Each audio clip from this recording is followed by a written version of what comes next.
Hey guys, this is Apollo here, and today on to the review of the 125 skill high grade Gundam Tri-H Magnum.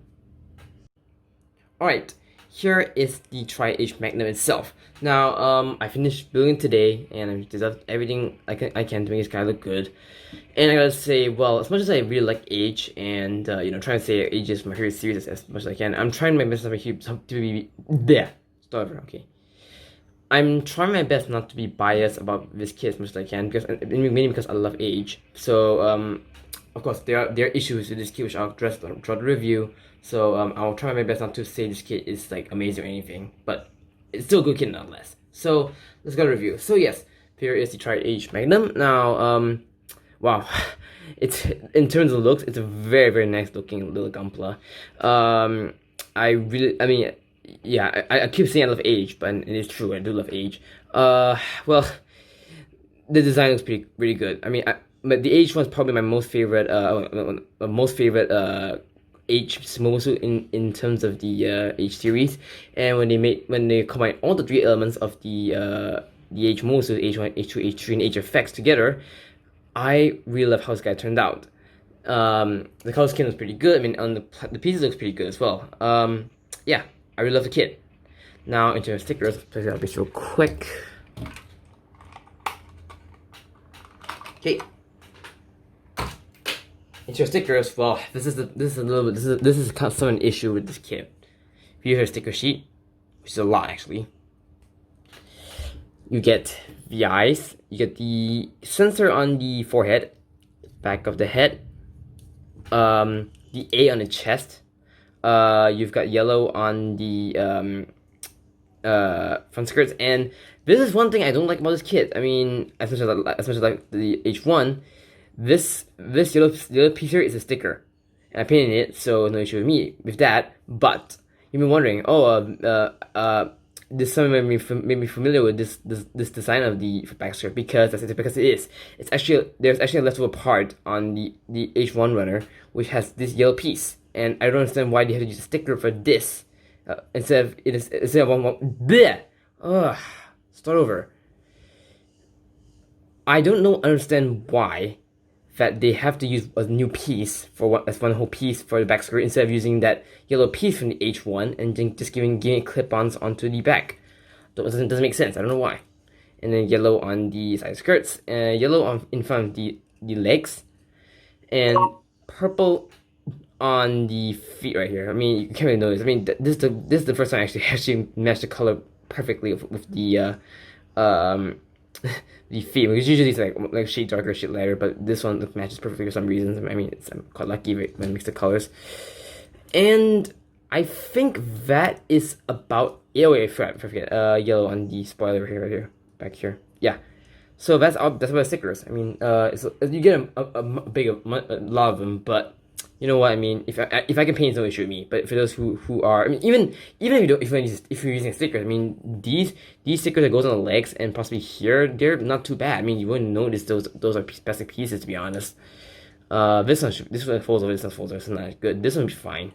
But these, I'm pretty sure if these on the legs would be not too bad if you put the stickers on there. But other than that, it's in terms of stickers, I mean, in terms of details, it's pretty good. Very nice color scheme. I really love this color scheme, and the stickers, well, they could be better, but it is what it is. Articulation, well, it's pretty good. The head is on a double ball joint, so it goes up, down, forward and back, side to side, rotate. The arms, they're not on ball joints, but rather on pegs, so they can go. Okay, let's take a try about tribers. I'll just make it easier. So the arms can swing forward and back, and then the arms can rotate all the way around. And yeah, this is another issue with the kid: loose hands. Okay, I'll explain when I go to the arm. So the arms can go out that far. Rotation below the shoulder, double jointed elbow, almost 180, but you know what? It is fine. Now, ball joint wrist. Okay, like I mentioned earlier, these ball joints are really loose. Now, the reason why these ball joints are loose is maybe because of the poly cap and the design of the arm. So you see, if you see mine's really warped for some reason. I mean, it came like this. I did not mess up the podcast. It actually came in like this. This one's fine, but this one has an issue. And not only that, it's not. It's design. The arms are the same design. It's not like left. They're not like left or right. They're the exact same arms, so they're designed that way. So and the polycat doesn't go all the way in. So it's always like that. So when you put in the hands, yeah, they're pretty loose. So that's not that good. I really wish they could engineer it a little bit better on the arms. The torso is on a ball joint, so if you can't even move, it's really tight. So you don't want to move too much, to be honest. Front skirts are more together because I really like I do. And now here's another warning. Now the reason why, okay, usually when I build Gunpla, usually I will split the front skirts. Now the reason why I do that is mainly because there's one kit I have in my collection which I did not split the front skirt and end up like breaking the front skirts. So this is one kit I probably recommend you clip the front skirt because okay, see, you notice the front skirts are touching the kneecaps. So maybe it may be fine right now, but when you're moving around when this front skirt gets caught in the knee armor, chances are it may twist the ball joint and twist the peg here that holds the ball joint of the front skirt, and it will break.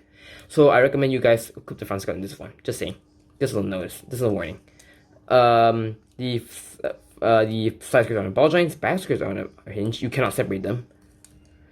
The legs, the hips can go forward and back, separate waist, and go side to side, and the legs can move forward. Well, it can't move much because of the design of the armor, design of the knee armor. But if you move it away, you can go further than that. That much back, out before it pops off. Rotation hip, double jointed knee, very good for a bulky suit like this. That's pretty good. The ankle armor can move forward and back, and then the leg thrusters can move up and down. And then the feet, there's a hinge on top, like a hinge on top of the foot, and there's a ball joint on the foot itself. And if you want to display like the H3 orbital, you can just fold the feet like that and just put it down. Yeah, so if you want to do, you can do that. So that's good. And the backpack, the thruster on the ball joint, there is a little thruster on the ball joint, moves ever slightly, and then tri-holder frame. There's a hinge on the base of the kit, base of the arm, and then there's a hinge on a hinge here, and then the tri-holder frame can rotate. So articulation, well, it's pretty good. I mean, it's pretty good. I mean, it is slightly hindered in some areas, but overall, it's not too bad. I really love the H. I mean, H keys are pretty good for the articulation, just put out there. So yeah. Alright, accessories. Well, okay, let's start with the one that's on the I took it out just now. The tri-birds. Okay, so basically when they're on the tri-H Magnum, it's like that. But if you want to deploy them, you take them out. You spread these out, rotate it around, and I could remember, and you just fold out the wings. There you go. Tri-bird, and you can first separate them in tri-funnel if you want, but they're really tight, so I don't risk breaking them. And if you want, you can display them on a little action base like that. Oops. Yeah, pretty neat, pretty cool. So and most of the time I like to display them on the Tri-H Magnum because they really remind me of the H2 Magnum in a way because of these funnels. So there we go. So that's the Tri-H Magnum, how we should know the Tri-H Magnum looks like. So yeah, that's the tri-birds. Now, basically, on the melee weapons, you have the tri-arm sword, which is basically a beam sword directly installed into the arm. So if you want, you get 4 clear beams, 2 long, 2 short ones, and you can just install them inside. Just put them in there, and you can swing it out and deploy them. It's pretty neat. So I mean, I don't like beam sabers, but you know what? If you have beam sabers, that's fine. So I like them that way, basically. Alright, now that's it. Now that's for the what's on the kit. Now in terms of handles, oops. Okay, another problem. Tri-birds don't stay on it well because the hole is as a polycap, so it might fall easily. So you have to be careful. Alright, now let's start with the before I go on to that, I forgot the tri-holder frame, which let's go to tri-holder frame here. Alright, so hand accessories, you have the tri-dot rifle. So you can, there's two ways you can store it. You can put a hand like that. And by the way, if you want to display the tri-dot rifle, you must switch the arm around. Basically, you must take this out and display it like that. Like it's just like H1 basically. Just flip the arm guards around. Then you can display the tri-dot rifle. So basically, so like so. There you go. Tri-dot rifle, and you want to display it in the high position mode, like the sniping mode, I guess if you call it. Just take it. Oh wait, nope. Take it out and flip it around. It's pretty tight as well, so be careful. This barrel's pretty tight. There you go. That's the sniping position, and you just flip it out like that. Yeah, pretty neat. So it's pretty tight, so do be careful, guys. Okay, now let's put this. And if you want to store it, before I forget, if you want to store the tri-dot rifle, you've got a little piece here. You just flip this out, and then there's a hole on the rifle, and there's a peg there. You just peg it in like so, like that. But though I gotta say it will fall if you're not careful. So you might get caught with other things. So be careful with that. But I'm not gonna display it here right now. So yeah, that's it for the hand accessory. Now the main attraction I feel for this kit is probably the best thing about this kit, really. If I can get the hanger back on. There we go. Is the tri-holder frame. Now, there's two ways you can use this. First of all, you can use it as a beam cape. So first of all, I'll take it off just to make it easier. So you swing these out, you get a very nice little clear piece. It's really nice. I mean, I really love it. So make sure the creases are facing outside, and just clip it on. Just line it carefully. There we go, and just fold it. If I can do it, like that. There, and then just take it on like that. There we go. You got a beam cape. Pretty cool. I would really love this. I mean, it looks a little small, but you know what? It's fine. I mean, it does its job really. So yeah, pretty cool. Now, the next thing you can do with the tri-holder frame is you can actually use it as a tri-slash. Oh, oops, thought I broke it anyway.